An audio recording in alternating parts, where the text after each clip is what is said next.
Eto mga lods, meron tayong client na magpapa-upgrade ng kanyang rechargeable toy car. Bali, yung kanyang rechargeable toy car ay 12 volts at gusto niyang gawing 24 volts. At susubukan natin mapabilis. At ito nga, i-testingin na natin ang stock na rechargeable toy car. At ito ang kanyang bilis. Backward mo. Backward. At ito nga, may kabagalan talaga ang stock na rechargeable toy car. At ito mga lods, sisimulan na natin ang upgrade.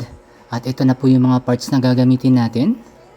At yung setup na gagawin natin, stock yung gearbox pero naka 24 volts na. At naka variable speed pedal na mga lods. Goods na to mga lods. At ayan mga lods, tapos na natin i-upgrade ang rechargeable toy car at testing na natin.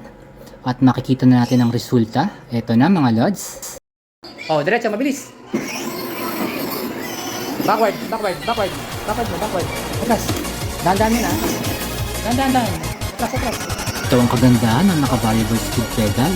Mas kontrolado mo na yung speed ng toy car. Kumbaga, pag mas madiin ang tapak mo, mas mabilis ang toy car. Pero pag swabe ang tapak mo, swabe rin ang andar niya. Kaya mas kontrolado mo ang galawan. Goods na goods. Backward. Ganda! Dahan. Sabi ka! Ang ganda, grabe! Dahan.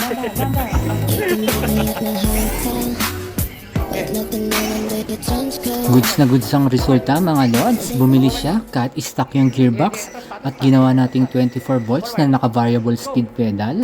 Kitang-kita ang improvement mga lods. Okay na. Stop na. Forward. Go, bilis. Go, bilis. Bilis. Bali sa sobrang tuwa ng ating client, gusto niyang i-testing ang rechargeable toy car kung kakayanin siya.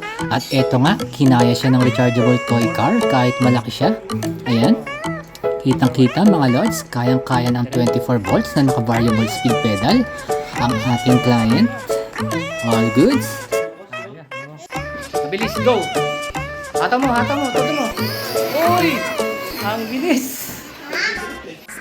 Salamat. Babay na. At dito na po nagtatapos ang ating video mga lods. At paalis na si customer at uuwi na sa kanyang tahanan.